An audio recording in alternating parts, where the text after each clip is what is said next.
Good morning, good afternoon, good evening, wherever you are in the world. My name is Jade, and this is the Odd Couple Rants.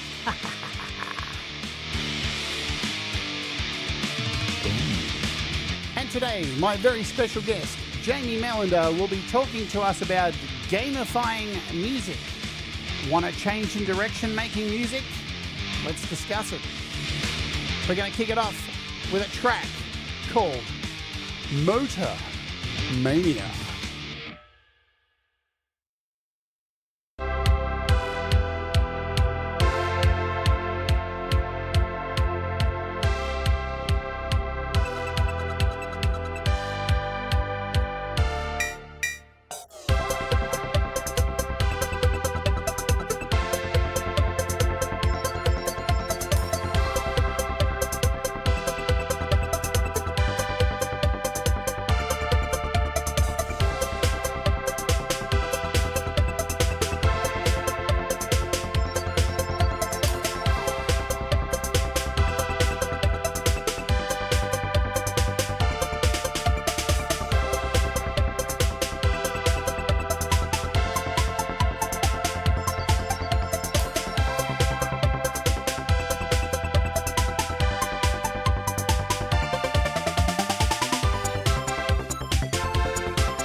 Welcome to the show. My name is Jade, and this is the Odd Couple Rant, where we have a little bit of a chat about a particular topic with somebody who I deem as an expert.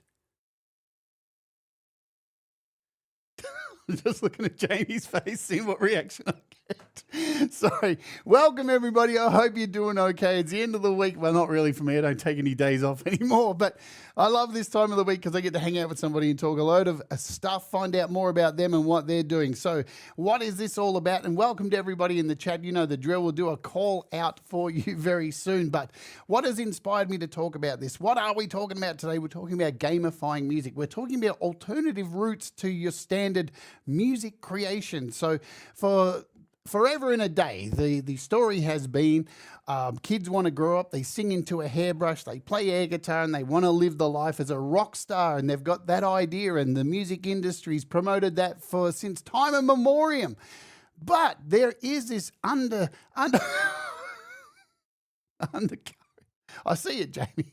Undercurrent of other artists who do things that aren't in that particular mold of rehearsal rooms, getting a band, going and playing gigs, releasing albums.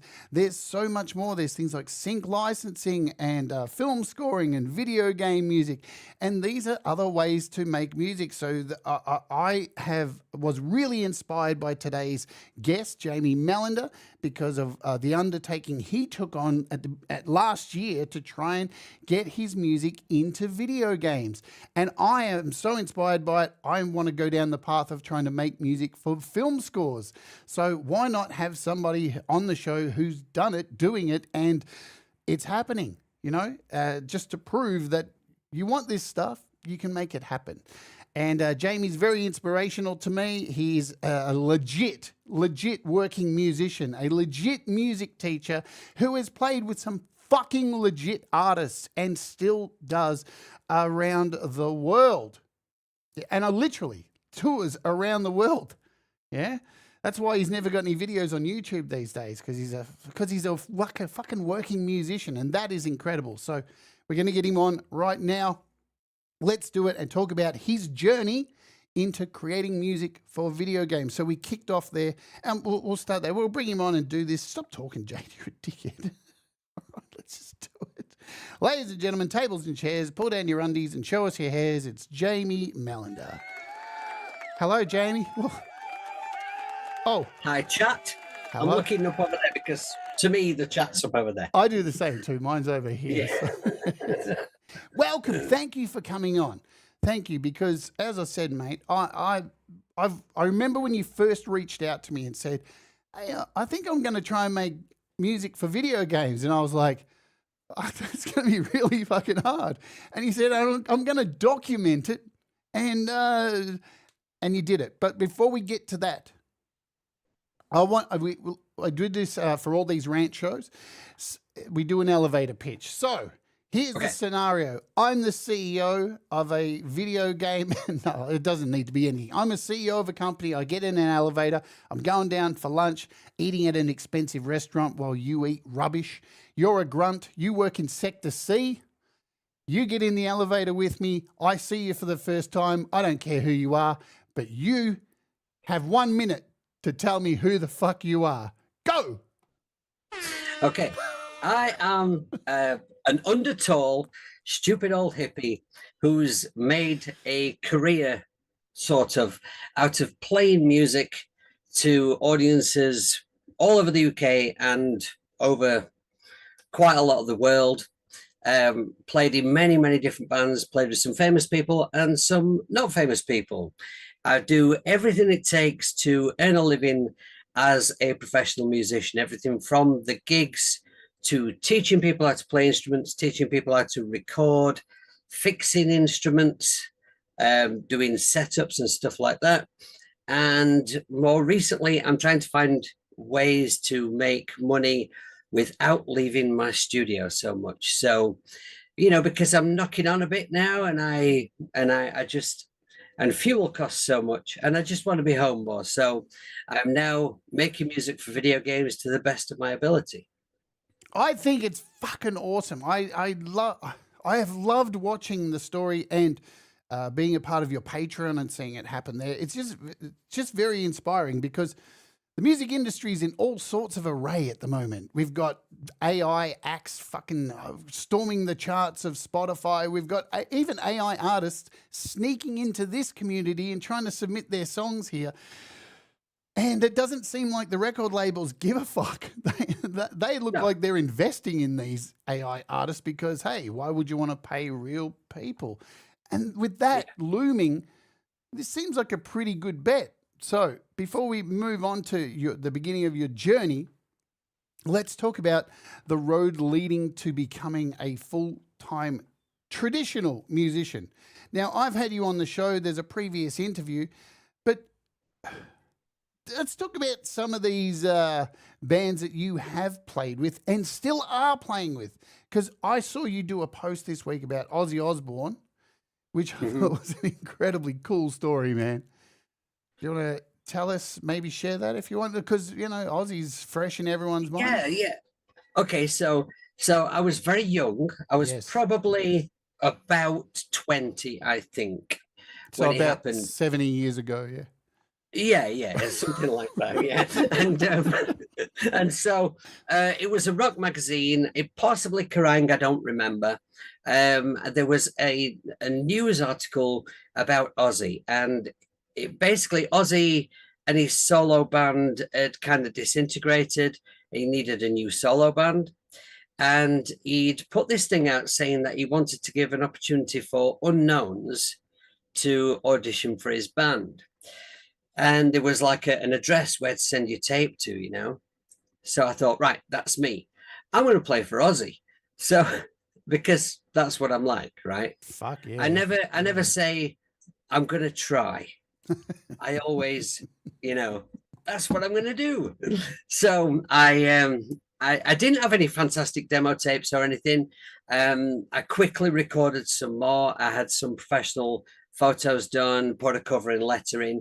And what I actually did was, I didn't say this in the Facebook post, I bought a cassette box, right? You remember the old-fashioned cassette boxes? Yes. Right? Yes. I bought one of those, like a big one that opens up like a case. Right. And I got about 4 tapes to put in it, right? Because I'd not done very much recording by this point. So I put them in the box with the photos and the covering letter.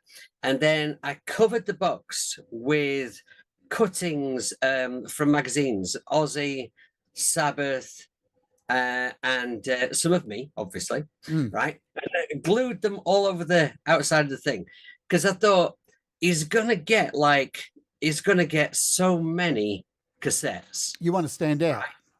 I don't want to send like a little tiny package. I'm going to send this huge fucking box.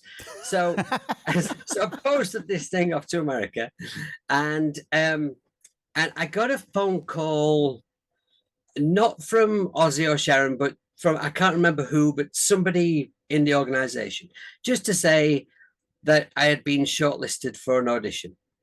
Wow. So that made me feel like, you know, obviously I'm a god, right? Yeah, you are. Obviously, I've made it now, and it's just a matter of time, and I'm going to play for Ozzy, right?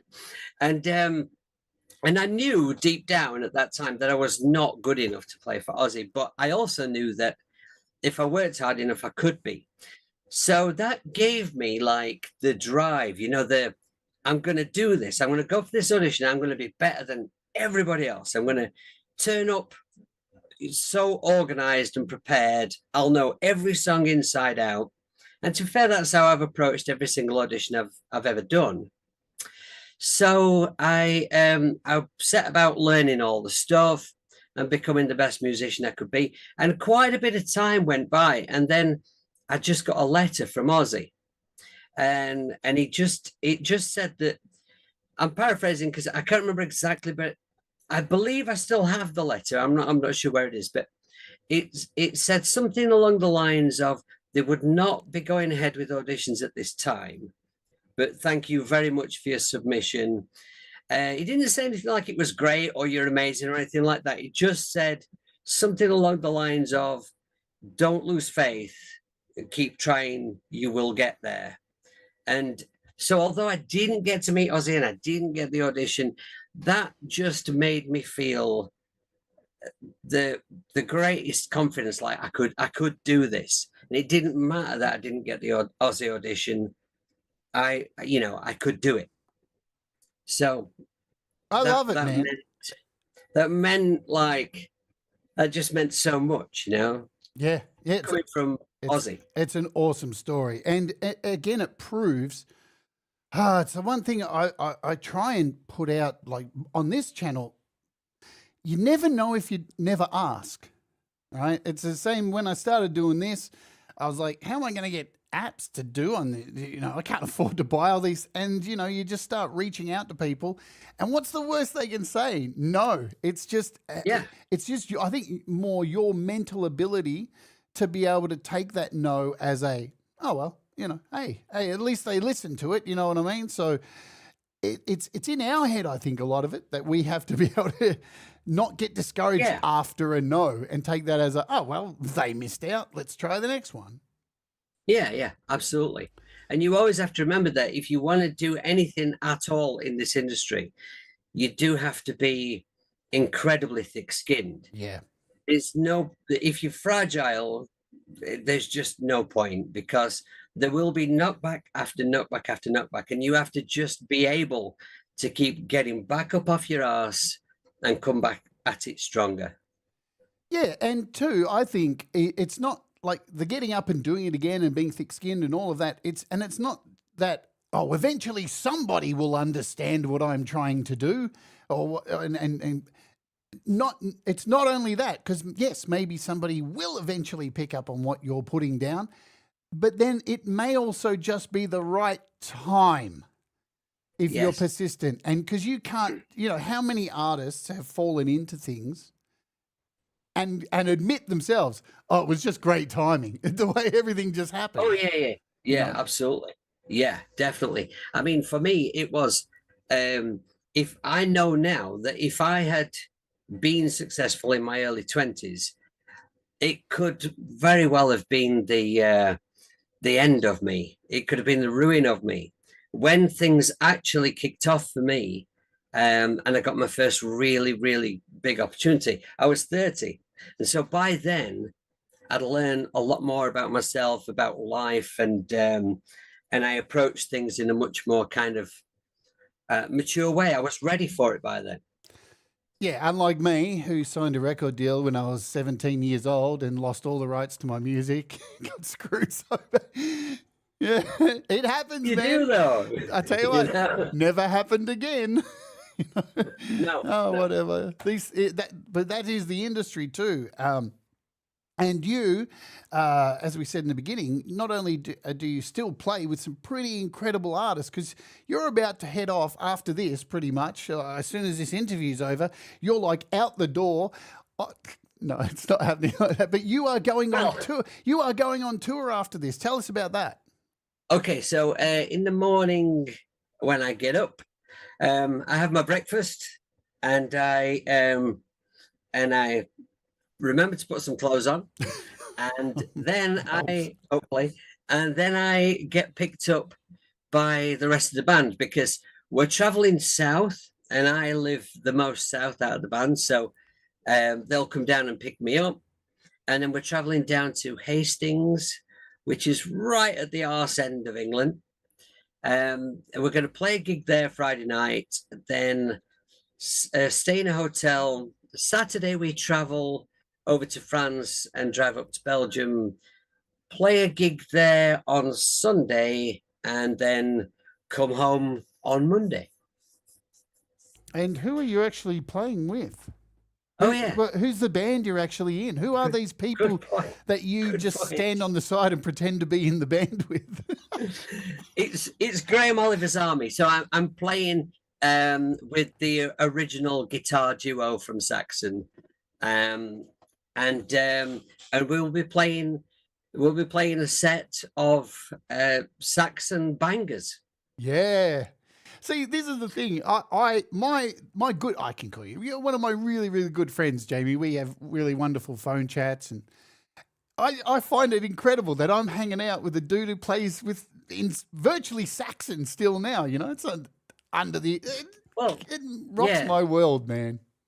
Well, the original singer, of course, still has the rights to the name Saxon. Of course, yeah. So they go out as Saxon. Yep.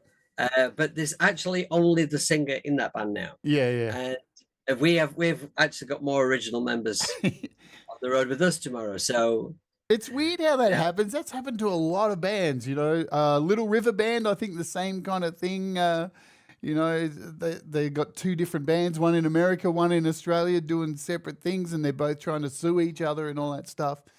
But, you know, Yeah. it's like when I had you on last time, I was sitting here going, fuck, I grew up listening to Saxon, you know. I even have a song in FMC called Saxon, you know. And the lyrics, punky, what is it? Something, I can't even remember the lyrics to it, but it came from seeing some graffiti on a wall. And that became a song. And I just sing Saxon in a high pitched voice. It's not even about the band. It's not even about the band. It's just the chance to sing Saxon in a high pitched voice. So, gigging, but not only that, you are doing solo gigs by yourself. You do the swear box. Is that what it's called? That's what it is. I always think swear jar. So you're doing that, and you teach people guitar. I don't know how you find the time. Well, as we were talking about earlier, I don't sleep a lot. Right. Nor do I. Yay. It's really, honestly, it's about deciding what's important in your life and doing that, and kind of cutting out a lot of the stuff that you know you can do without, I suppose. You know, I don't go and hang out in the pub, you know. I don't play any sports. I don't really have any other hobbies because I love my family and I love the music. I happen to do the music for a living, but the reason I wanted to do that in the first place was because I love it. So I've got my music, I've got my family, and not really much time for anything else. That's how I do it. Yeah.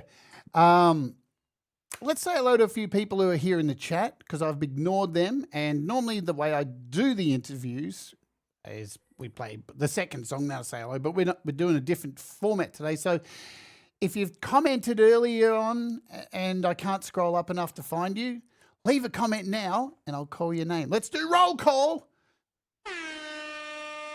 Hugh Caldwell, hello. Laurie's Mishmosh, Ali Gratilla, hello. Zach Thong, Burn66, good to see you. Hugh Caldwell already said that. Dickhead, SM Borthwick, we got Semtex Cow, Frank Terzo, Ed Bowie, Thomas Christ, Pete Johns. Who else do I see in my magic mirror today? Of course, it's Sean Chandler. There he is. Boom, hit the right one. Anyone else I'm missing? I've got Zach Thong. I'm going up as high as I can, and I've run out of room, so I'm going to come back down to the bottom, see if anybody else has put it. Jenny Jolivet's in the house. Russ 8889. There is Russ. I think we got most. Tremor Bear. G'day, Tremor Bear. There's Laurie. I think I got most. Al Davis Music. G'day to you as well. I said Pete Johns. Jamie Lynn. Leela, I think, maybe is watching as well. Who knows? There she is. There's Leela. So thank you all for hanging out. So as I said, and if I've missed you, I'll try and catch up during the show. I'm terrible with this stuff, but that's me. You know what I mean? All right. So the reason I've got you on here, as I said in the top of the show, is alternatives to traditional music. And I've been super fascinated. There's Brad example. I've been super fascinated by, I've been watching a lot of stuff on film scoring lately because I have no idea how to do it. But I fell down this rabbit hole, Jamie, of how there's a lot of discussion around this. Since I've fallen into this rabbit hole of film scoring, there's a lot of discussion on how film scoring has changed in the last 60 years, where a lot of film scores were heavily based around melody. So you think about it like 60s, 70s, big drama movies, Bogart and all that stuff. A lot of big melodies, symphonies, orchestras and all that kind of stuff. Through the 80s, a lot of electronic, whatever the music was at the time was the music for film. Like you think about 70s television show, cop chases, the waka waka waka waka waka. Whenever there was a car chase in San Francisco, there's a waka waka in there. Waka waka. So you know these things have changed though. In the last 20 years, there's been a shift away from melody to sound creation, to noises and thumps and audio, field recordings that are turned into almost moodscapes and stuff like that. So melodies on the decline, and that interests me because that's, to me, really easy music to make. Just hit a few keys and make some noises. Yeah. I can do that. So that's my foray into this kind of stuff. But it's got me thinking about, there's so many people in our community that we have here across so many YouTube channels where we're making our music, putting it out for, say, Thomas Christ or Frank Terzo to call it out on the Pulse, or Pete Johns, or people to play it just here on YouTube. But there's more opportunities with your music, and you have shown that. And not only things like film scoring, but sync licensing. I think a lot of people completely overlook sync licensing. They may have a song that they could just remove their vocals and upload it. I don't know how many people know about on YouTube too, that when you go into your creator studio, there's a whole audio section there just full of music you can use in your videos that won't get you claimed. So sync licensing is a really okay money maker at this point. We don't know what's going to happen with it because of AI and all this bullshit. Absolutely. But video games is another avenue which I sit there and go, wow, that would be really cool. And then you took this thing up. Why video games, Jamie, out of all these options apart from traditional music? Okay. So nerd. Right. So it was, I looked at all the other options, of course. I've always been a person, I've always loved film. And there's nothing finer than when you're in the cinema, and the movie has a great soundtrack. That always used to move me, and I often used to think, I wouldn't mind doing that. But movies, I don't know how to get into doing that with movies, and same with TV. The sync licensing thing, I did have a serious look at, and I did start to make a few tracks that might be suitable for that and upload them. But I found the whole thing kind of confusing. The worries about, how much do you charge, and the legal side of it. And then is AI gonna ruin this? And I just kind of backed off from it. I wasn't completely happy in that environment. But the thing is when I was a little kid and I got my first computer, right? I have another prop. Yeah! Oh, it's a little one too. It's so cute, isn't it? It's a baby one. It's one of the little emulators. Yeah. You can get these on eBay for real cheap. And all it does is, if you've got a Commodore 64 game, because like you can download them all now, because nobody cares if you download a Commodore 64 game essentially pirated now, because they're not for sale anymore, are they?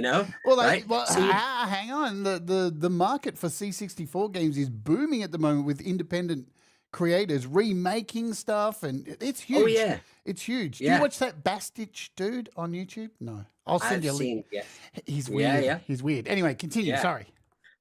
So like this thing, you can just, if you download the game, you can stick it on here, and it's just like playing on a Commodore 64. Yep. You just plug this into your telly with the HDMI, and they cost next to no.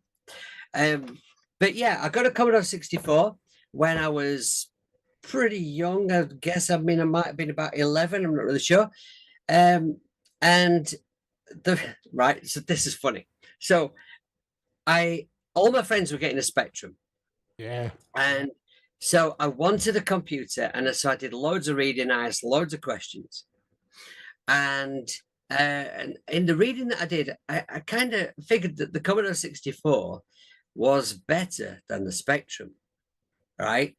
My mates at the Techno Shed will be ready to lynch me for this, but I thought, I know in the UK the Spectrum took off. Yeah, it was massive. Massive, blew up, and the Commodore 64 was miles behind.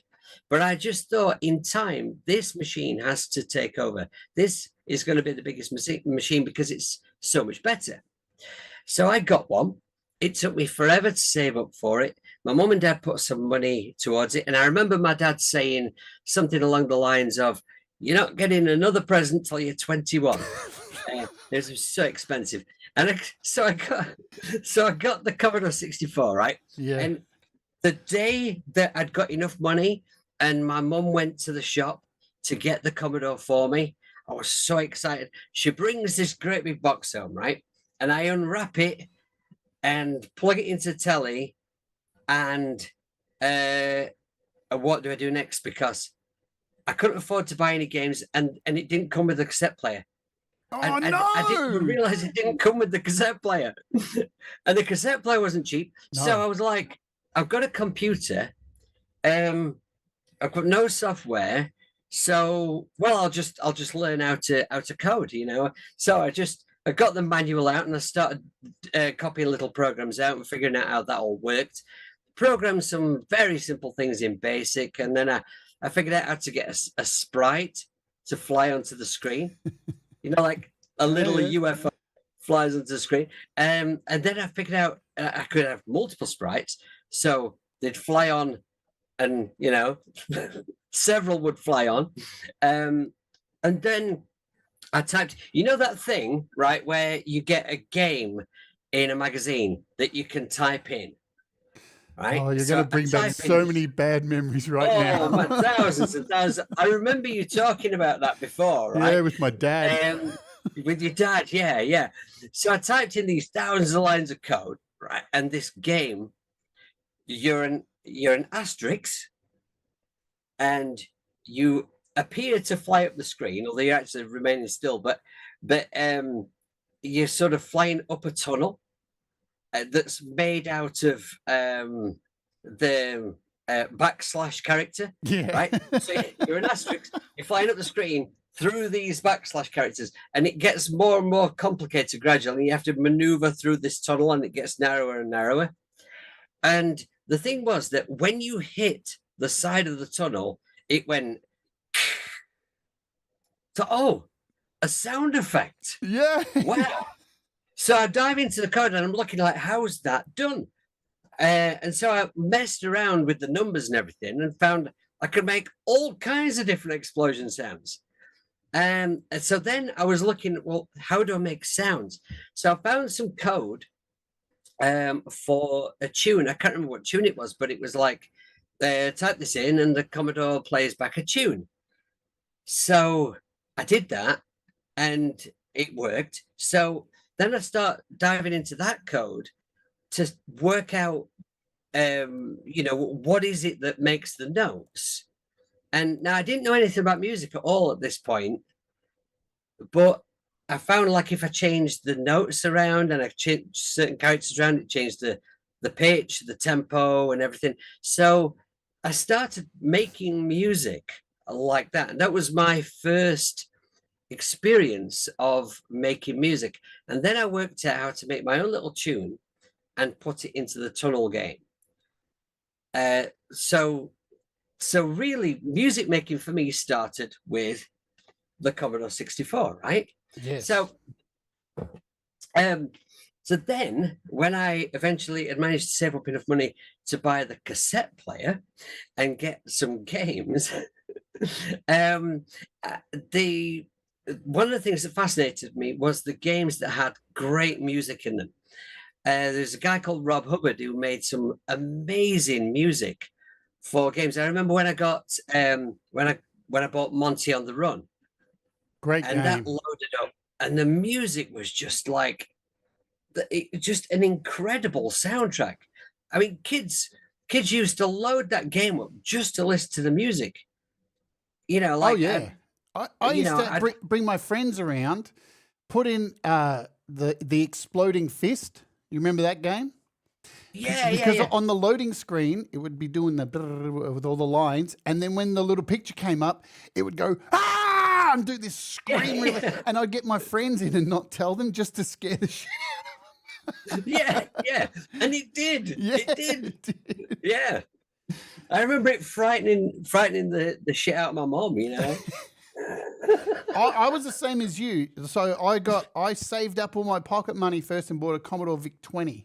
So the Specky was never really big here, but the Commodore 64 was massive. But the alternative was the Amstrad here. That was really popular. And but I got a VIC-20 and very quickly realized this is shit. So my parents said I had to get really good grades for the whole year and they'd buy me a Commodore 64. So I did. Awesome. I got a 64. I have a cassette recorder. But in the meantime, I'd been saving up for this. Oh, yes. The sound expander module. Yeah. Which had this little piano keyboard that sat on top of the Commodore 64. Because, as you're saying, the SID chip is still like fucking beyond. It's an amazing piece of tech, isn't it? Yeah, absolutely incredible. Yeah, but for me, I kind of like so at this point, you know, as I'm getting all these games with great music in, and I'm learning how to make music with Basic, I thought, well, maybe I could do this for a living. I could make music for games. All I need to do is learn how to make music. And then, if I could do that, I could make it for games, right? And I could compose tunes. I could do that, right? Obviously. So that's just how I'm made, you know. Like if I want to do it, right, I can do it. So so that was kind of my aspiration. That's what I wanted to do. But then the whole rock star thing hit me, you know. Suddenly I decided I wanted to be in a band and I wanted to learn to play guitar or bass or drums or keyboard, anything, whatever I had to do to be in a band. And so I kind of forgot about the computer side of things for a bit and the games. I mean, I carried on being a gamer, but just playing games, you know. And then, so then after when things really started to happen for me with music, I stopped playing video games. I made a decision that, like, because I had a family and I really, really wanted to invest myself in this career, I only had time to do two things. So I stopped playing video games. And that wasn't easy because I've always loved gaming, but I just put it aside. I thought I'll come back to that when I retire, you know. But a couple of years ago, I sort of got back into gaming, and I was looking for a new. I mean, you might remember that I was talking about it, you know, a couple of years ago.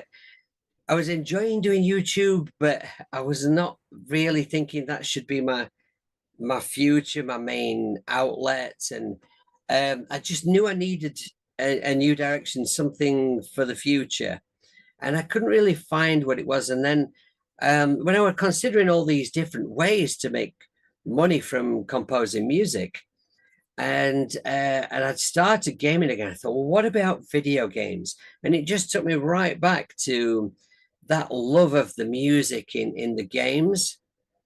And the more I thought about it, I thought, well, I think I could see a way to actually get into that industry. You know, like in the video game industry, it doesn't matter whereabouts in the world you live. You can reach out to anybody. And so I just decided to give it a shot, because once I got back into video games, I really can't, I've got lost in it, you know.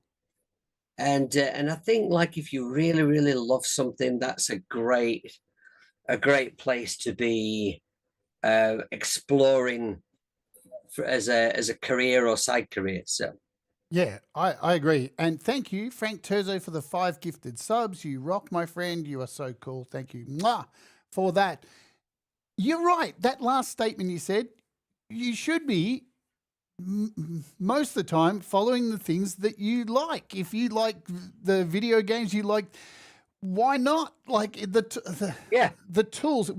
I think there's never been a better time for tools to have in our hands, to have an iPad in our hands, to have an iPhone and even make this stuff, to have a Mac, to have a computer. You can do all this shit so easily, and there's so much reference material around too. Yeah. Because you know that this, like, as I think anybody who's an old school computer geek, you know, had an Atari or a Commodore 64, any of these old school computers, there's certain themes you hear now. Like, I hear the music for Whizball and I fucking know it straight away. Yeah. And what's his name? You said his name before, the composer who made that. Rob Hubbard. Yeah, he made that.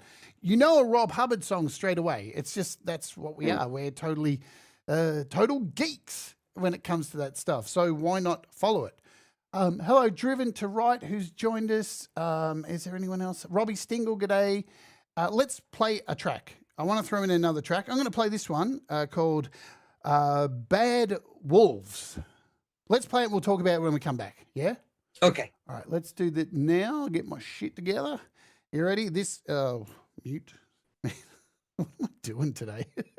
So let's play this. We'll be back in a second. This is called Bad Wolves, and we'll talk about it once we're back. You ready to Oge, baby? Let's Oge.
All right, calm down.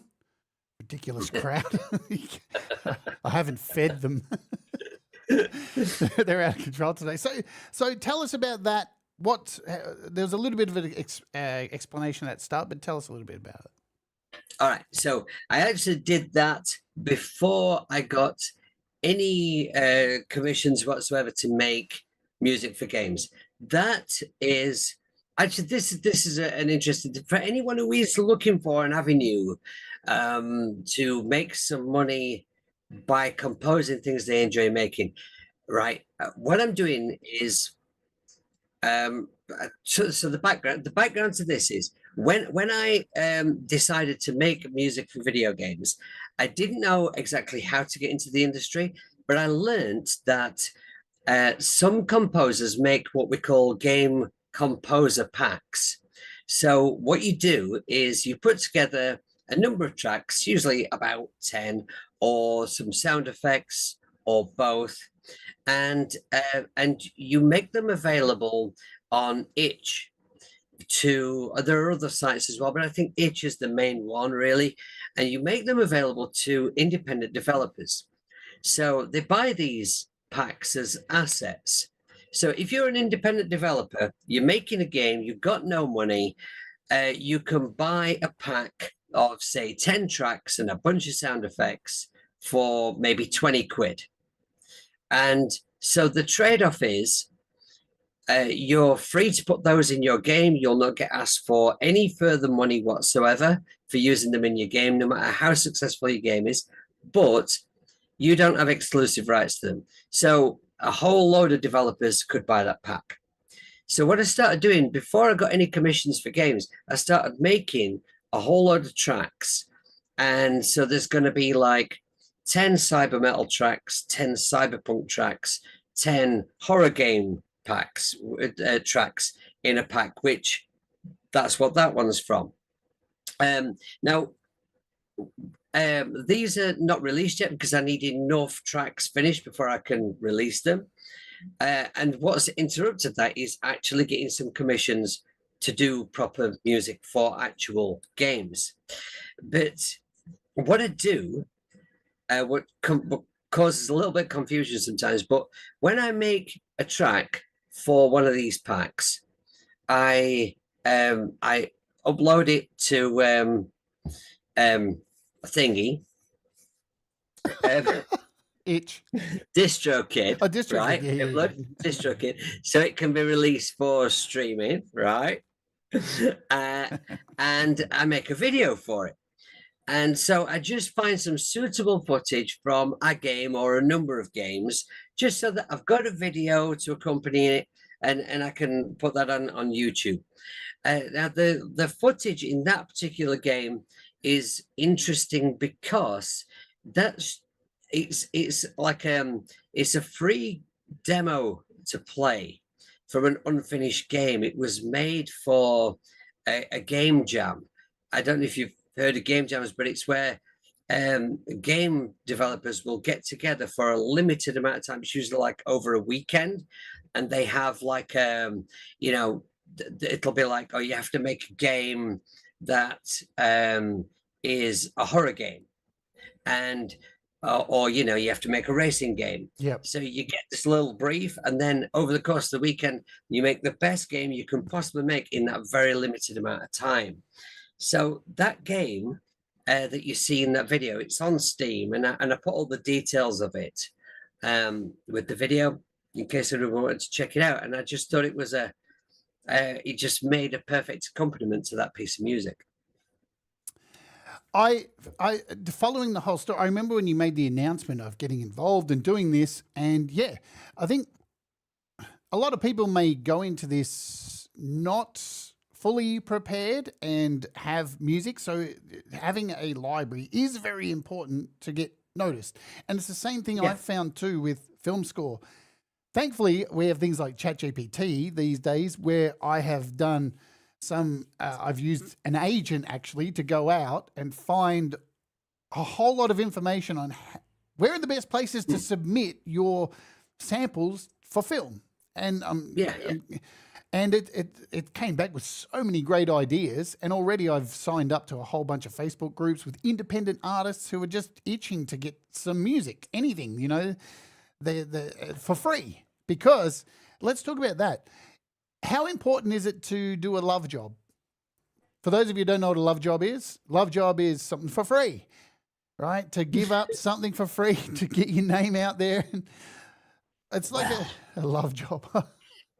Right. Yeah. So this is a big deal in the game industry, right? Yeah. Because there are millions of producers trying to get their music into games. And what the vast majority of them do is they just cold email game developers and send them tracks. And that doesn't really work because game developers are very busy people. They do not have time to look through these emails and listen to people's tracks to see if they're any good. Game developers want a recommendation, or they want to kind of get to know you somehow. You know, it's you have to try to make a connection. Now, the doing stuff for free thing, a lot of these young producers who are trying to do this are quite happy to give their music away for nothing to get it in a game. And so sometimes, you know, they sometimes composers do get a little abused in that way. But just like normal musicians. Yeah. But they leave themselves open, you know. Yeah. Oh, you can use my game for free. You can use my music for free. Right? Now, I did do my first track for free. It was kind of a unique explanation, a unique situation, which I did explain in the video that I made about it, where I made a video responding to criticism, because I did get some criticism for doing that. A lot of people feel that kind of cheapens the work. It makes it more difficult for other composers. And it's all very, very acceptable criticism. I get it. But it was just a situation that arose where this game developer, he was out of money, and he'd paid the composer, he'd done his job, and he needed one more piece of music to complete the game. And the reason I got in touch with this guy was simply because he'd made a demo of the game. He'd put it on Steam. I played the demo because it looked interesting, and I was thinking about using some footage from the demo and making a track to accompany it, just like I did with that last track that you played. Yeah. And the demo didn't work on my PC. Worked on my laptop, didn't work on my PC. So I reached out to the developer just to tell him, just to say, you know, there's obviously a problem with your game. It doesn't work on this machine. And according to all of the specs, it should have. That's got to suck. So, working as a bug reporter. Right. I just reached out to the guy and I told him that his demo didn't work properly, and got chatting to him, you know, and I told him what I was going to do. I said, what I was thinking of doing, if it's okay with you, you know, because now I'm chatting to him, I might as well ask his permission. So I said, you know, I was thinking of just like ripping some video from your game and using it to make a video to this piece I'm composing that would suit this kind of a game. And he just went, well, he told me the situation and said he needed one more piece of music. And he said, you know, if I didn't mind making a piece of music for his game for free, I would get my first piece of music in a game. And I could use that to step it, you know, to get through the door into the industry and use it as a bit of a launch pad. And it worked. Yeah. So I can't say you should never do anything for free, but you should be very careful about it. And you should not be emailing people with tracks saying, just use my music, you know. Yeah, look, I totally agree with when you released that video on the criticism. I was kind of watching it going, I don't agree with the criticism. I think the criticism is bullshit. In any industry you work, not only music. I remember fucking working in a pizza shop when I was young and delivering pizzas. And even in that situation, the owner of that pizza place was a 24-hour pizza place. It was delivering 24 hours, right? The only one in Melbourne. So he had a lot of contacts. The federal police used to come in and eat there early in the morning. Now, you're not going to charge the federal police, are you? You're going to give them a love job. You're going to give them a free pizza so they come back. And if there's ever a problem, this is mafiosa, right? Calabrese mafiosa. It's the same thing, man. I got no problem with giving away something to get something, because it's really... Exactly. it's really hard to build a library of stuff. And as you say, like, I can bring this up now. You ain't been doing this for a small amount of time. I'm just going to bring up your Bandcamp page here because you release all this stuff on Bandcamp. And, you know, all these tracks are up here that you've been making. There's some of the ones we've played already. So it takes a long time, especially as a musician, because you can't just write fucking 20 songs in a day, right? Unless you're using Suno, right? Then you can. Yeah. You tell everybody you're a real musician or whatever. So I agree with Love Jobs. I think it's good as long as you are clear on what you are getting from it. You know, you've got to get something from it, like, hey, can I use this to get more jobs? That's the most important thing. So I love that you've done that. Yes. Let's talk about that game that we're talking about, that you've just been mentioning. That is, I think I can bring it up. Neon City Hearts. This is that game. So this is available. Is it fully finished? It is finished, isn't it? Yeah. So it's available on Steam. This is Neon Hearts, available on Steam. It's $14.50 Australian. So that means it's like $2 for the rest of you outside of Australia. Yeah, I think it's about half that here. Yeah. And your music is in this fucking game. Yes. And how did it? I know there's a video that you've put out a video of talking about this, and Thomas kindly put a link in the chat earlier before. I think it was up here. Jamie's video story of getting music in a video game, and yeah, so that's Jamie's video on the story of getting his first song in a video game. So these are here as well, and they're in the description also for you. How did it feel the first time playing? And then that moment of music, because it's not the whole game, as you said, it's only a part. How long did you have to play the game to get to your part in it? Well, all right. So it is a cyberpunk themed point and click adventure game. It's not an action game. It's puzzles. It's you bob about, you meet people, conversation, clues. And you gradually kind of solve this crime. And I don't want to give too much away, but my piece of music is quite late on in the game. It's called an Android Encounter, right? So that gives something away. Basically, you encounter an android and you are in peril and you have to make the right choice. Right. And it's, I would say that I'll tell you something funny, right? So, like, if you watch videos, people who review games, right? And they always tell you how long it should take you to complete the game. Right, so they'll say, "Oh yeah, this game, it's not that long of a game. You probably complete it in about 6 hours." Yes. Right.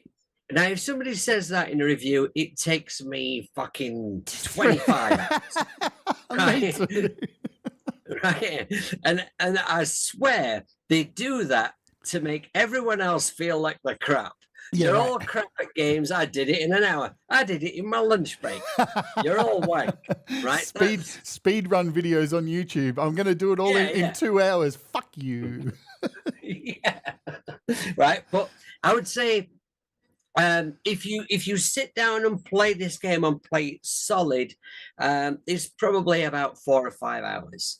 And so you're quite close to the end where my piece of music kicks in.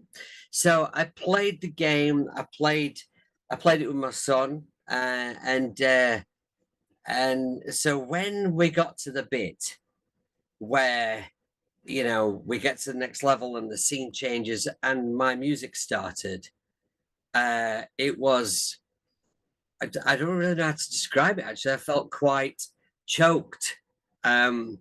A little tearful, and just really, I didn't know what to say, but I just felt like I had reached another level, like I'd been on this journey trying to do something. And I always feel like what I want to do, I know I can get there. I know I can do it, but I got there. Yeah.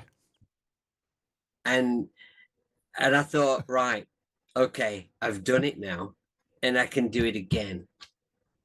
Yeah, look, it was very impressive to sit down and watch and be a part of your Patreon. I've linked in the description Jamie's Patreon. It's a really awesome Patreon. If you don't know, you should go and join up. Super cheap, and he does these private live streams where he makes these music for these games and is telling you about what the game is and what kind of vibe he's getting, and seeing it actually happen is super, super. I find it very, very informative, and I feel very sad for people who can't watch it for free on YouTube, but it's worth every cent to go and watch it on Patreon, and it's absolutely 100% live.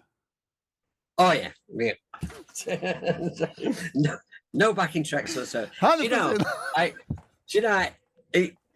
The thing about that is I reached a point where I had to say, I don't have time to do everything that I'm trying to do. I loved doing live streams just on YouTube. I used to really, really enjoy that.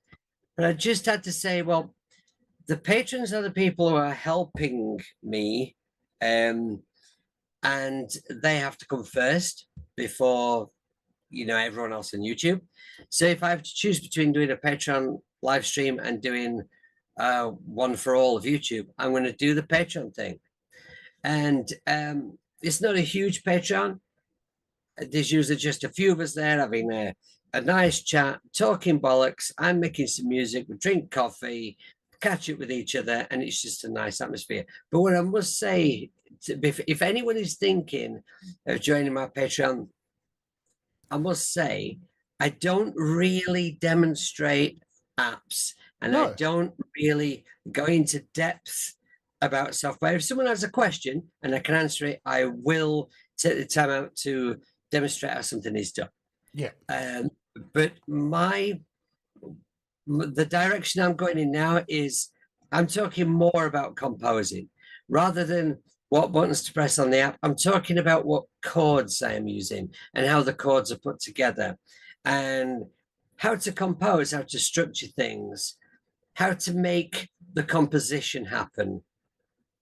Is what I want to teach people, because I don't think there are enough people that are doing that. I think that there's too much encouragement, and some people will hate me for saying this, and some people already do hate me for saying this, but I think there is. Sorry, I just thought I'd stop you because I hate you already. No, I'm joking. Go. On doing things the easy way. Do you know what I mean? Yes. It's the way of things now. Yes. And I want people, I want to show people that music theory is not hard. No. It's not hard to understand. And I've done a lesson this evening with a girl who is a great guitar player. She's been playing for a little while. She's got really good.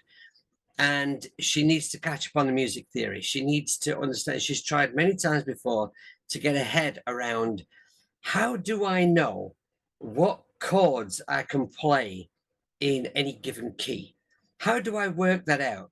So if I'm in this key, what chords are available to me? She's tried many times to learn this from various different resources. And I've shown her tonight. I've shown her in one lesson how that works.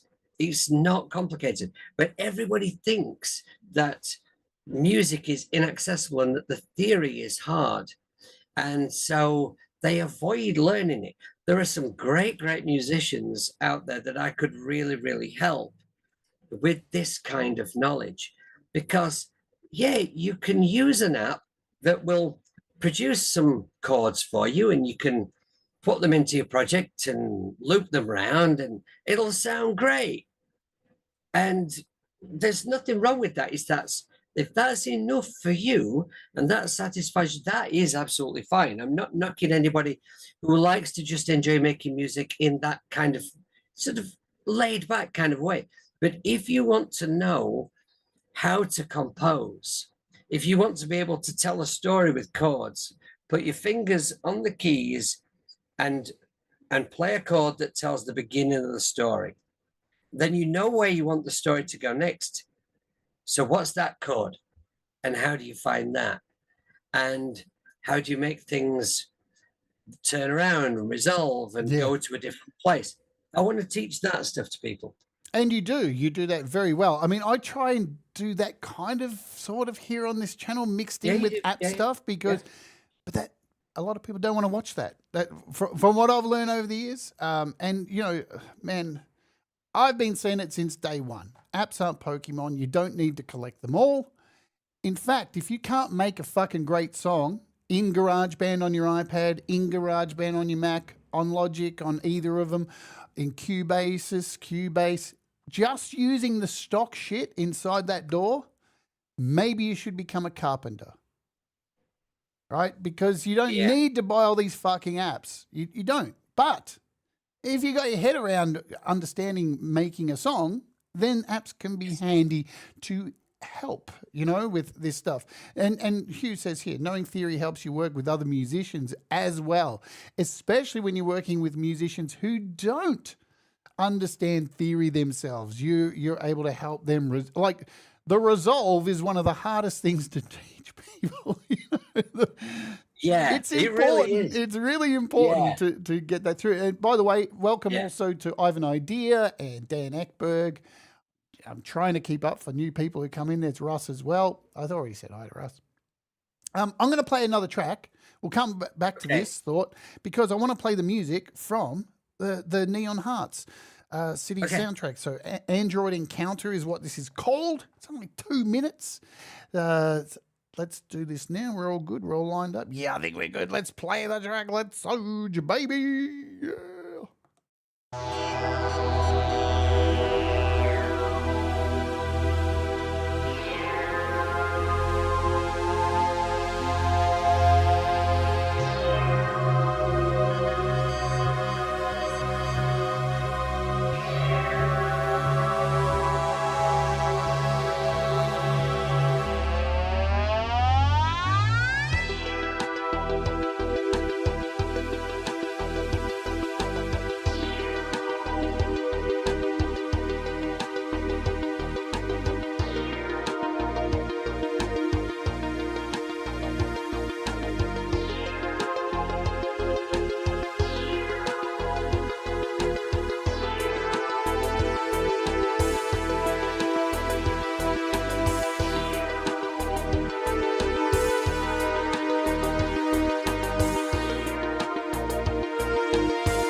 It's interesting, you know, I hear it and straight away I just think of old school click adventures. Jamie, do you think for this kind of thing, to make music for games, you need to have some kind of past obsession with video games like we have had, and I know many other people have had obsessions with old school video games, 16-bit, Commodore 64s, all this stuff. There's a lot of people out there who love this stuff. Do you need to have that to be able to pull off something like that? Like, has that helped you to make that? Yeah, definitely. It's it I think what I see in games is an awful lot of content in video games now is it comes from arcade games, the classic arcade games and the old computer games, the early console games. It's very much the same, the same ideas, just on a much, much bigger, grander, more high definition, awesome sounding scale now. If you understand how those old games work, it gives you a real good insight into what's required to support the mechanics of a game. Yeah, it's got me thinking more and more about this kind of stuff. I mean, what I found. Oh, I'm jumping around, man. I'm so excited today. Calm down. I've been so excited about this stuff for the last few weeks, man. I should say hello to Gordon Lee Weaver, who's lurking. G'day to you. Did I say hi to Scott Borthwick? I think I did earlier. Is there anyone else I've missed? I think I got you all. Oh God, what am I doing? So let's talk about roadblocks. What have you come up against that has made you go, oh, is this the right decision? Has there been any like really nasty knockbacks, or even aside from that, just your own limitations? Any time during this journey you've kind of gone, oh, I don't know if this is working out, even after getting music in a game? What are some roadblocks you've faced? Roadblocks I have faced. Okay, so it's a couple of things. One thing is time. So there's a bunch of guys that I'm working with, the Techno Shed guys. These guys are making games for retro machines, and they are fanatics, and they're an amazing set of people. Now, what tends to happen, I have found in this industry, is that games are in development for a long time, and you're lined up to compose, but you can't do the job yet because certain things need to be put in place and decided before they know what they want from the music. So I'm part of a Discord chat with these guys, and you're waiting and then all of a sudden things start to happen with the game. And game developers are always the same. They're like, Jamie, can you do the piece of music? Can you have it to me by lunchtime? It's always the same. Suddenly the deadline is there. Yeah. And I've got a lot on. I'm quite busy. And so I need to be able to work. This is why I bought a laptop. I'm not a laptop person, actually. I've never particularly liked laptops, but obviously I've done a lot of stuff mobile with the iPad. I still use the iPad an awful lot. In fact, the track that you just played was composed in Cubase, but a lot of the sounds were from the iPad. I MIDI everything together. But I've got my laptop now, so that if I need to do something in Cubase on the go, I can take that. So, this weekend, if I'm away and somebody needs an adjustment making to a piece that I've already submitted and they've approved, and then they go, oh, but I'm just not quite sure about this sound here because it clashes with one of the sound effects. Can you just adjust this? I can do that while I'm away. It's an interesting industry because, like, anyone who's followed it, you will know that there's, even back in the old 64 Spectrum days, so many games would get announced in, remember these things? Magazines. And you would see like a preview of this game that's coming soon, and then it just wouldn't happen. It'd just disappear into the ether and it would never come out. Or a game is shown for ages, months and months. So here's this game. It's going to be amazing. It's going to be so cool. And then it comes out and it doesn't look anything like the fucking game they've been showing us for the last year. Yeah. Because there's a whole lot. This is the, and you can confirm this for me. when you play in a band, you have other musicians to bounce off. But in saying that, you have other musicians to argue with. So it's kind of like being married to 5 people, and tempers can fray over stuff because we all have egos at some level. And when you're a solo musician, you only answer to yourself, you stupid hippie. You know, you can only blame yourself for your mistakes. Yeah. But in this industry, so much changes over such a long period of time, with finances, people getting sacked, ideas changing, the company wanting this, deadlines get extended out. And so you are a part of this chain that has no fucking power whatsoever. Just That's right. make the fucking music. Is that daunting to go through that? I mean, you probably haven't gone through the process where you've made music for a game, it's going to come out, and then they just abandon the fucking game. Well, it hasn't happened yet. Touch wood. But I, you know, I expect that at some point that may very well happen, because I've had chance to talk to some other composers, and I've obviously watched a lot of YouTube videos by game music composers, and it's something that gets talked about a lot. It happens frequently, so you have to kind of try and judge things. I mean, the nice thing that's happened to me is the biggest amount of work that I've done for any one set of people so far is the guys from the Techno Shed, who are really a collective of different developers that make games under various different banners, and they all help each other out. So they're all in this Discord group, which I am part of. And so I have, while I'm working in here or when I'm in the house, whatever, I've got one of my many screens has got Discord on it. And I see the chats going up. And very often they're just talking about code, and how do you make this happen? Can you help me with this code? Can you make me some graphics for this, And every now and again, they'll start talking about time.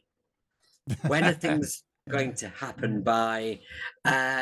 And what I've tried to do, because I don't understand most of what they're talking about when they're talking about the code, but what I've tried to do is to sort of like insert humor, get to know people, get to know, get sort of a bit of a chat going, get to know each one, a little what they're into, whereabouts in the world they live, that sort of thing. And just kind of get to know them and understand how they think and how they work. And so I see these chats going on, insert myself into them now and again, and just try and keep tabs on what has been said about when. I think you've got to be careful. You can be too blasé about things. You can make too much music too soon. It's good to be working on things, knowing that games take a long, long time to develop. It's good to sort of start working on some music for the game, send them some examples, see if you're, singing from the correct hymn sheet, get some ideas back, and then remain flexible with the arrangement and sounds, and just have some music that's on the go all the time for the game, because things change over time. And, sometimes they've asked you to make a 2-minute piece of music. And then when they ask you, is that piece of music finished? Oh, it's only 2 minutes. Oh, can you make it 4? Well, yeah, just put it on a loop. So what you're saying is you've got to be really fucking flexible. Yeah. You've got to be pretty chill about things, And another thing along the same kind of lines that's really, really important is you've got to be able to take criticism. Yeah. So that piece that you played that's from Neon Heart City, that wasn't my first piece. So the guy asked me if I could do this. And so he said he wanted the sounds to be very much like the sounds that the other composer had used for the rest of the soundtrack. Right. And he wanted something that was suspenseful, a little moody and intimidating. It didn't want anything too fast or too harsh, because it's a point and click adventure. You could be on that screen for quite some time. So if it was me, don't, I'm on that screen for about fucking 2 hours with point and click adventures. me too. Where right? the fuck do I click? I've got a banana. Where do I fucking put it? Better banana than a cucumber. That's a private joke for Semtex and Mateus. So yeah, you know, so so I had a go at the piece. I wanted to do it quickly, so I started work the same day. I just wanted to show that I could, and not just the developer, myself as well. I wanted to show that I could deliver a quality piece very quickly. So I started on it that day. I finished it the next day, and that night I sent it to him, and I said, "Look, this is my first piece. If you don't like it, that's absolutely fine. I won't be upset. Just say, and I'll start again." And I thought, you know, but he's not going to say that because it's fucking awesome, right? And he came back to me and said, "Yeah." Oh. He went, yeah, you know, it said something like, you know, it sounds great, but I don't think it's got quite enough of a suspenseful vibe to it. And it didn't like one particular sound it used. And so I just went, absolutely no worries. I'll do a second one. And the second one, again, I did a turnaround in about a day and a half, sent him totally started from scratch, sent him the piece, and he loved it and he went in the game. So it's an interesting thing to think about, because as musicians, you know, you should make music for yourself. If you're writing your own original stuff, make music for yourself. You know, if you start making music for other people, then you're losing who you are within that song. But this, on the other hand, and what this comes back under roadblocks, I would suggest, is that we're talking to a game developer who's good at code, not music. Yes. So trying to explain what they want musically. I mean, for most people, if somebody turns around and says, "Yeah, can you make it suspenseful and with feeling and this part?" Most people would be like, "What the fuck what note do I play for emotional?" You know, most people are like that. Exactly, right. So what, you know, what is it? What's the chord? What's the sad progression of chords are going to work for this kind of thing? I would expect, and you, as you said, you need to have a very, very, very tough skin to be able to take that away and then try and produce that. I guess you were, like you said, you were lucky with this game because there was already the rest of the soundtrack made, so you had a barometer to work off. Yeah. I'm also looking that I just am thick-skinned. I'm not an easily upset person. I'm quite secure in who I am and what I can do. But also I had a bit of a unique start in life because I was actually born very, very deaf, and so when and nobody realized what was wrong with me. They thought they just thought I was stupid, and so you know, I kind of it's just stupid and weird, you know. And so I went to school, and I couldn't like make friends or relate to other people because I just couldn't hear them right. And I knew that the other kids were taking the piss out of me, right? Because not only was I deaf, but I was also the shortest kid in the year, and my hair was so blonde it was white. So you know, they made jokes about me, like calling me granddad and stuff. So the thing was, I knew that they were laughing at me, but I couldn't hear them, so I didn't care. I just never ever cared. And when they eventually realized, when doctors and my parents realized that I wasn't actually completely stupid, it was that I was deaf. I had an operation which restored my hearing, which has never actually been fantastic. people think that I have poor hearing because of the music, but it's not that. I've never had good hearing, and I wear hearing aids now. But you know, they restored my hearing, and so at that point, I came out of my shell, and I was able to make friends and socialize and stuff. But I think because I'd been through that, like being mocked and not being able to hear it, so I didn't care. I never did care. You know, it just was never on my radar. I've always done what I want to do. I wear what I want to wear. And if people mock me for it, I really just has no effect on me at all. So it's the same thing with if somebody says, you know, I think that piece is a bit shit. I think you should do that again. Okay. Okay. Yeah. That's fine. Yeah. I'll just do it again. It's not the end of the world, is it? You know? No, it's objective anyway. You know, look, it's completely. I mean, you've got to separate the personal music, which you know you put your heart into, and not saying that you don't with this as well, but you are working to a brief. Exactly. Right? And that's where the difference is. You've got to. This is a contract. You've got to come in and work to that brief, submit that product, and if it's not good enough, then you go away. Look, it's exactly the same thing as when you're in a recording studio with a fucking engineer that you're paying for. If he's a good engineer, he's going to turn around and tell you, yeah, you probably need to tune your guitar, dickhead. or learn your own songs before you come in here and spend $5,000. Right, yeah, you know? exactly, yeah. And a lot of musicians can't deal with that.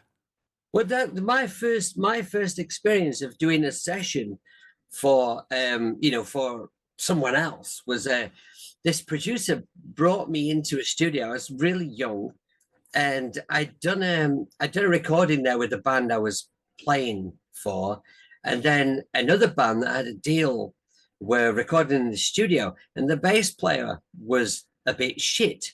He was very, very good looking kid, right? Really, really good looking kid, but he couldn't play for shit. So this guy brought me in to replace the bass.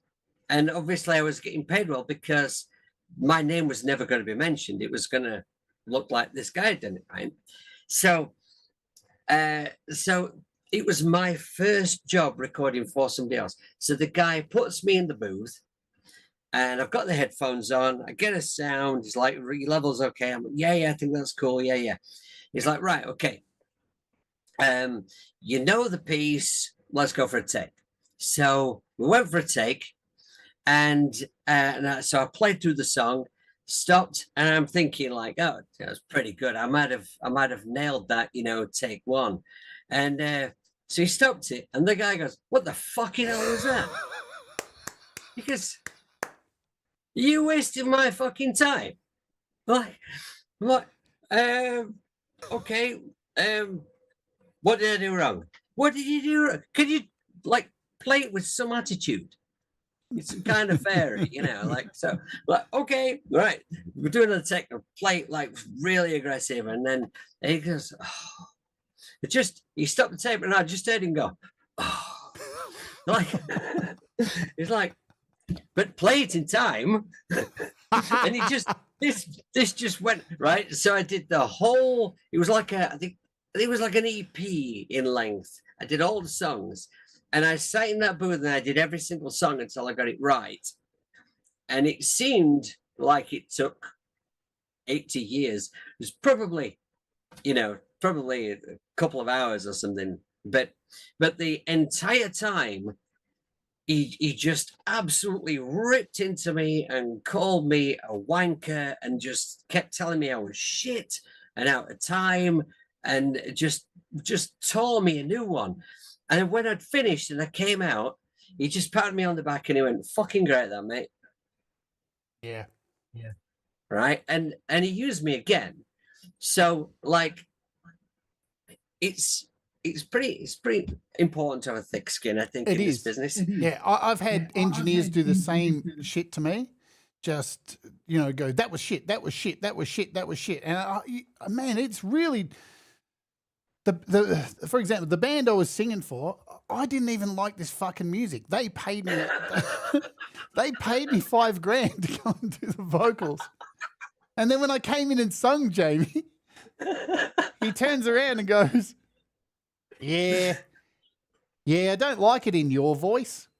I'm like, what the fuck does that mean? You just paid me $5,000 to come in and sing. He goes, yeah, we're after more of a southern rock kind of feel. You know, kind of like Pearl Jam. We kind of want you to mumble the words a little bit and not open you. A bit of southern twang. And I'm like, dude, I'm a fucking Australian. I don't got no southern twang, bitch. But I did it. And man, I hear the album back now and go, it doesn't even sound like me. But then he was paying me. So you want me to sound like that, bitch? I skip, I jump, I sound like that. And one song on the album, they let me sing in my own voice. Unfortunately, it's the worst song on the album. It sucks so bad. So bad. And I'm like, dude. Anyway, thank God it never came out. So there we go. We're not at our halfway point. I forgot to run an ad, so we'll do that now. We run the ad. You may or may not get an ad sent to you. And while we're waiting for that, it's been run. I just want to tell you what's coming up tomorrow on the show. Tomorrow we're taking a look at Frames, new expansion pack, Bellows and Bones. We're going to run through all of the sounds in this beautiful pack. It's really, really nice.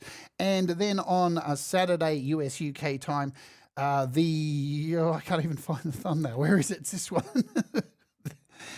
The Creative Hour is back, and I'm going to either score some music live on the show to some footage for a film score, or I'm going to do a chiptune score.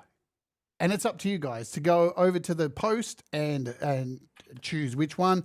And then I'll just let you know too, on Sunday, coming up this week for the rant, the other rant that happens, we're going to be talking about the agents. You'll have to come along to find out more about the agents and where the agents are taking us. And is it the end of the world? And hello, puppy. So Jamie's so into robotics and computers, he doesn't have a real dog. There's his dog right there.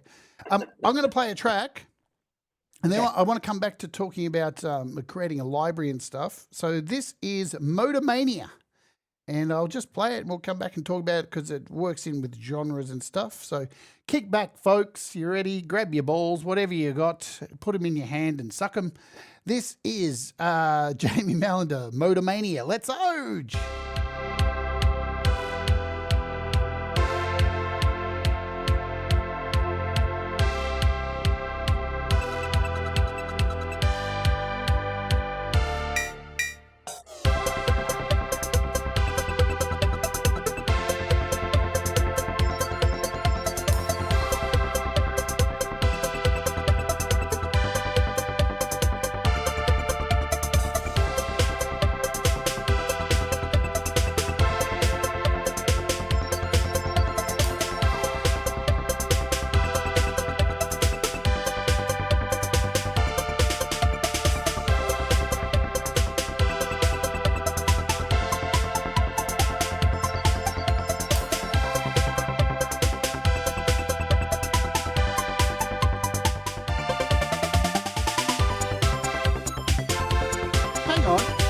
Did I already play this?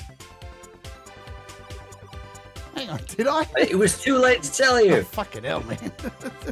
No, it was too late. It was, when you said the name of the track and you started playing, and I went, oh, yeah, that's great. Oh! I'm such a fuckhead. I'm such a fuckhead, man. What?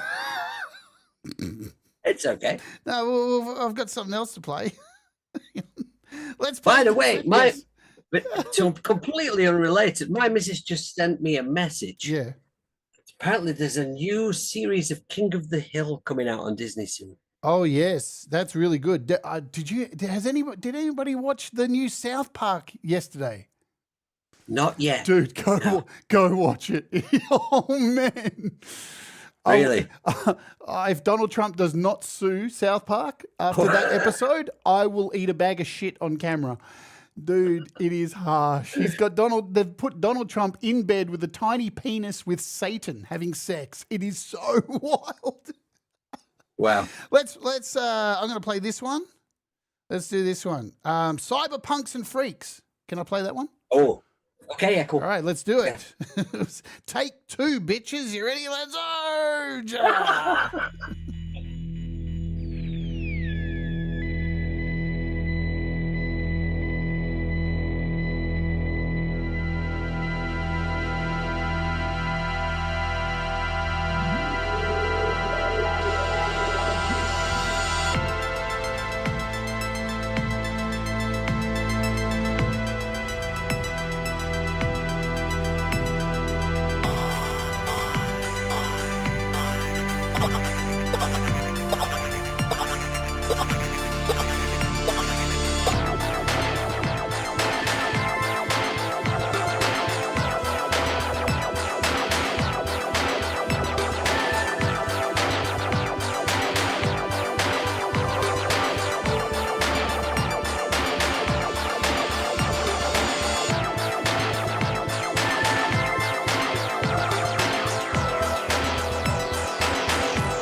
Well, that was a bit of fucking all right, wasn't it?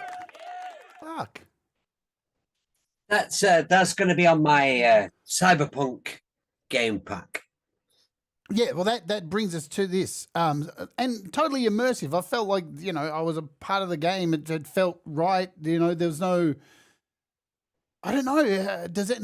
It's like this, right? Nobody sits there and goes, oh, that's a really good song, but I don't think they use this compressor in it, so I don't think I can support that artist.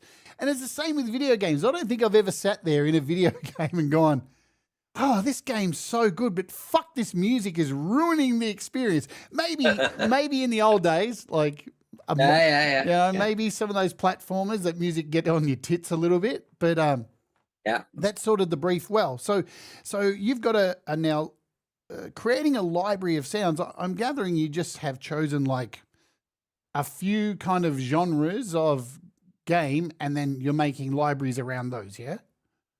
Yeah, absolutely. Yeah. I mean, as for my game packs, I mean, obviously there's a lot of different kinds of music that I could make, and there's a lot of avenues I could go down. But I just thought, well, I really enjoy making the cyber metal music, and I think that would be great for first-person shooter games. So I'm making a pack of that. I enjoy it, so I might as well do one that I enjoy. And also the way I differentiate that from the cyberpunk music is that's just synth only, whereas cyber metal's got the guitars in. And then the race game stuff like Motormania, I just love those. You know, the stupid racing games? Yeah. I really enjoy those. Like buggy bouncing and all that kind of stuff, where it's just crazy physics. Yeah. I love those games. So, and I always really enjoyed the music in games like that. So I wanted to have a go at making that kind of thing. And I'll kind of expand out from there. I'm just starting with a few genres that I particularly like. And how is this? Oh, so you touched briefly on this. How's the music being made? Are you using an iPad? Using it? What DAW are you using? What kind of stuff is? People can find out if they join your Patreon, but give us a little hint. This is true.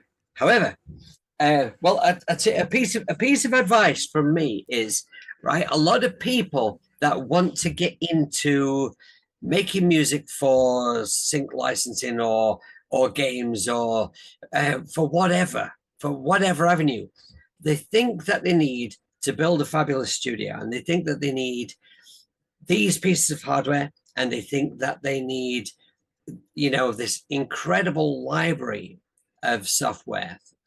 And you really don't need that at all. Let the work dictate what you need.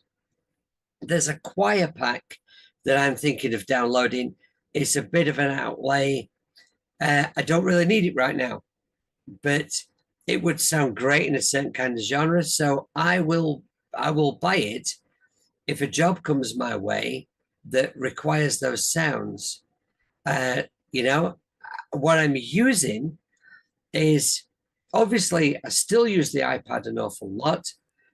The frustrating thing with the iPad is that there still is not a digital audio workstation on the iPad that comes anything close to the really good ones on desktop. Yes. I like Cubase on desktop. So I've got my desktop, my laptop for Cubase. I've got my iPad, and then I've got some hardware synths and stuff I've built up over the years. And what I've recently done is I changed a few things around, bought a couple of connectors, and I'm now set up so that I can stream with my laptop as well as my iPad. Because when I started doing YouTube, it was right when my computer died. So I did iOS, and I became known as an iOS YouTuber. And it's, but I've always used both. So, and so when I do my Patreon, I've been streaming still just with the iPad because I didn't have a really good way to get my computer into the stream, because my computer is not really, my desktop is not really new enough to do both OBS and a Cubase. Yeah. I got this laptop, which is really pretty powerful. It's pretty cool. It's like reconditioned. I got it for a song. And so I've put all the desktop stuff on there, and So now I'm doing both. And what I want to do a lot of actually is show how I combine the two. You know, few MIDI cables. I could be working on stuff in Cubase and like I need a sound. I don't think I have anything on desktop. Maybe I've got something on iPad. Just to open up a synth in AUM, MIDI across to my iPad, audio in, sorted. I think the hardest thing with doing this on iOS is that there isn't a easy way to create music in a DAW on iOS that allows you to have video playing at the same time. Like That's right. There is Audio Pro, and I reinstalled Audio Pro, even though it's a bag of shit, abandonware now. But I paid for that thing years ago and never fucking used it. And now I've opened it up again and just kept nothing on it except that. And it seems to work okay. The other alternative I found too was this little app last week called AU Video Player. And you can actually open this up, import a video of your choice from your photos or your files and throw that in here. And then once it's sunk, you hit the sync button over here. Is this playing? Is this? See, it didn't even load it. What a great option that is. There we go. Did it load? It's not working now. Of course, it's not working now. But that's the only way I've been able to do it, apart from Audio Pro. Let me come over here to files, see if I can do it this way. I don't think I can.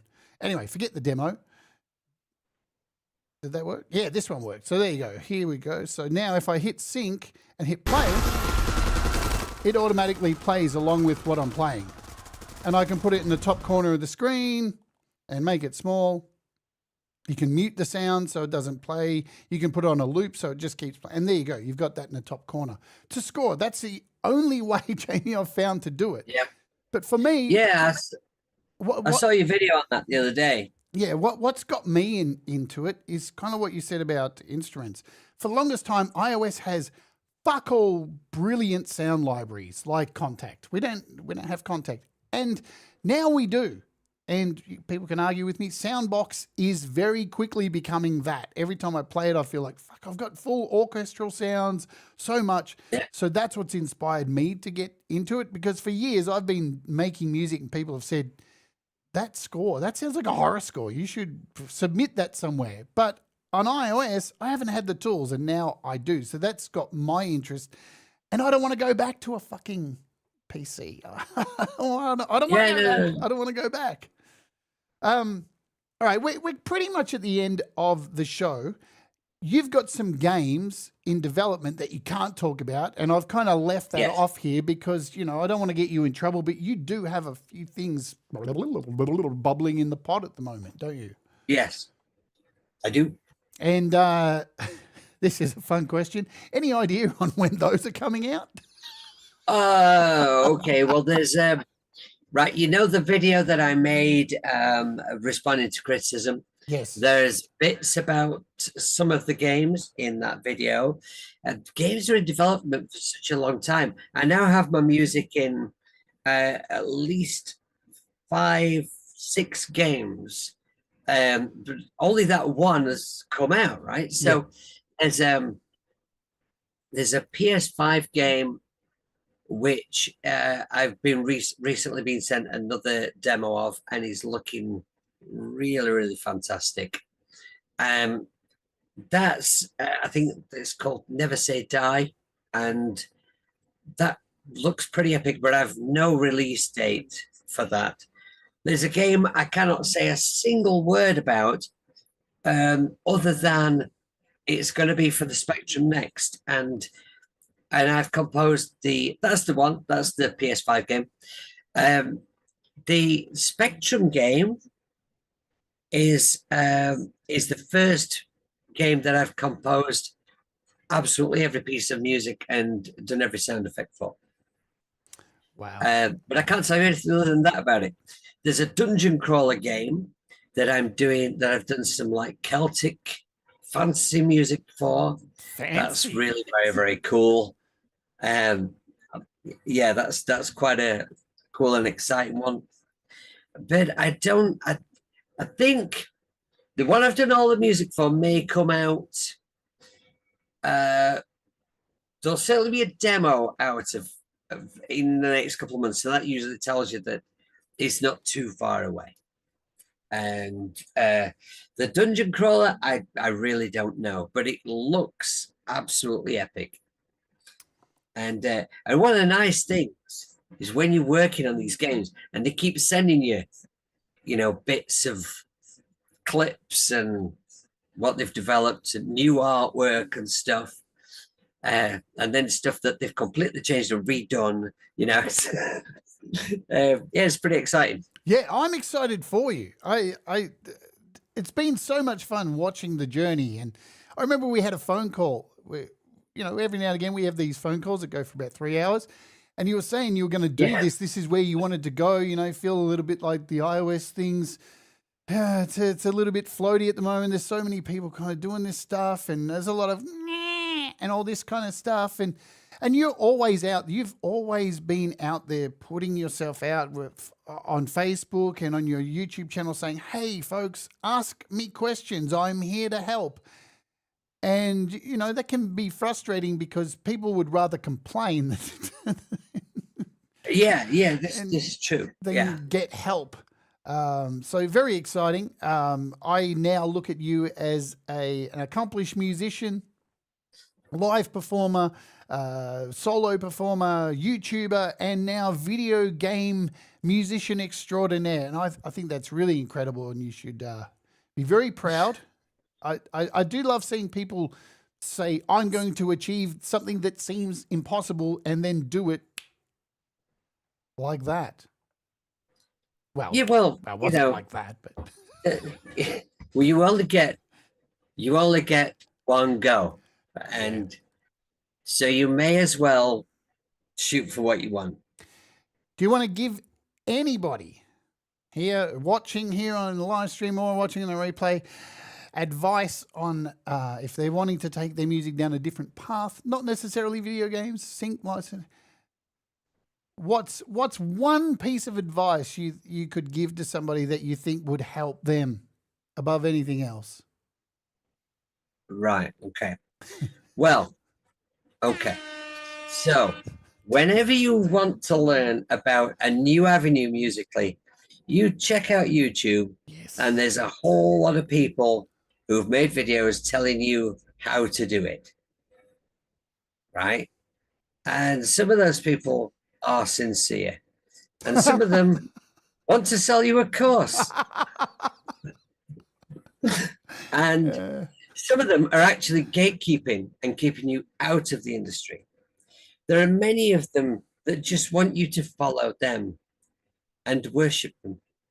You know, it's not the best way to get into this industry is just to find people who are already in the industry, but not the musicians, the people on the other side of the table, you know. So if you want to know about making music for game developers, then go somewhere where game developers hang out, right? So you go to, there are places where game developers get together to hang out. There are game jams, and there are plenty of places online where developers discuss all that, you know, development stuff. So just find out what they want, right? Just, you know, do your research before you do anything. Find out what it entails. If you can find musicians that are going down the same path that you feel like you really can trust, then certainly ask their advice. But don't buy any courses. Don't buy any. If they're offering you a free course, guess what? That means you're going to get 1 million emails a day until you buy that fucking course. Yeah. It's that there are so many people on YouTube. YouTube is the best place in the world to teach a vast amount of people good stuff, to pass on great information, to be a help, to be an educator. you know, there are so many positive things that you could do on YouTube. And unfortunately, human beings being what they are, it's also full of dreadful, dreadful, poor advice and shit. Yes, that's everywhere. Hi, G May. Hi, Stephanie. I just, while you were talking there, thought I'd just put in here Chat GPT. Give me a list of places online where video game developers hang out discussing their craft, as I would like to get my music in a video game. And look, man, you've got community forums, TIG source forums, gamedev.net, Reddit, game dev, indie games, Reddit. Then you've got Discord servers, indie game developers, Game Audio Network, Gang Discord. Man, look at the list it's given me. So many different things. It's pretty easy these days to do a search yourself and get an idea. That's what these tools are for, not making fucking AI music. But, Absolutely. Yeah, use the tools. HIO is a great one. If you go on HIO, it's very easy to see who the developer is and connect with them, or see where their Discord server is. You know, you play a couple of their demos on itch, and then, you know, pop over to their Discord, chat about the games, say, yeah, I'm interested in making music for games. You know, how does it work with your company? Are you looking for anyone, or, you know, can you give me any advice about this industry? Just chat and get to know people. And watch too, because the conversations that these developers have, even directors and all that kind of stuff, for films, independent films. Whoops, I just turned off my fucking screen. What the fuck? Whoa, what's going on? Come back, internet. Are we back? No, service will be resumed momentarily. I've lost my fucking screen. I guess we're finishing it. Are we still live? I can't see any chat, so we good. Are we still live? We're still live.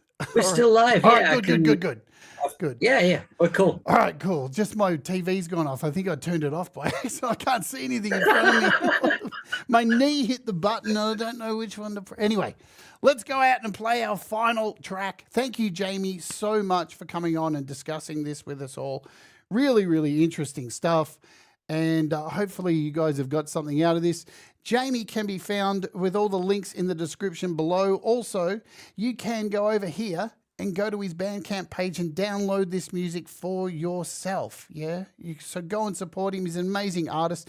Go join him on Patreon, or just hit the subscribe and check out what he does, because this dude's got a really big heart and he really does care about music, and he's a really sweet human being with lots of talent. This guy's a legend, and he also plays bass in the Delicate Giants. How cool is that? There you go. Oh, yeah. Yay!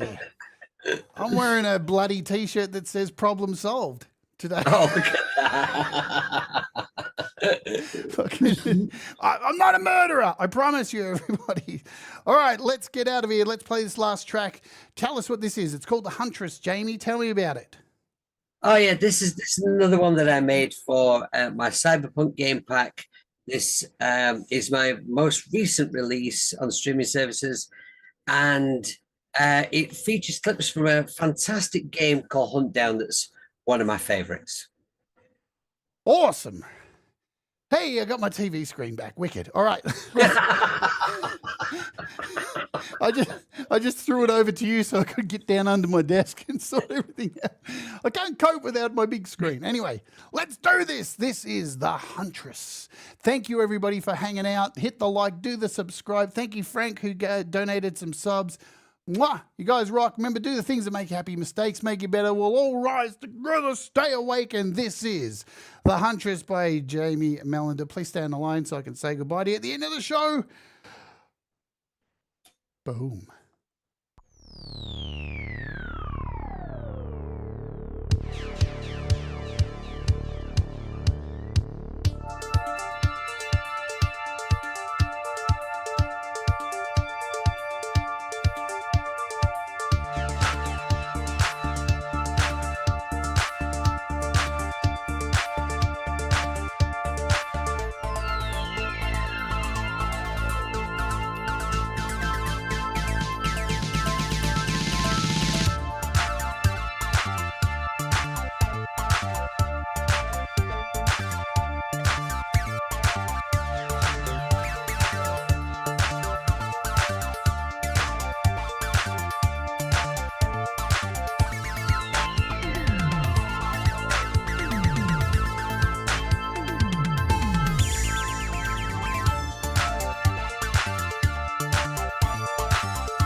Ladies and gentlemen, that is the end of today's show. Please leave the auditorium in a kind manner and take your rubbish with you as you leave, because nobody wants to clean up that shit.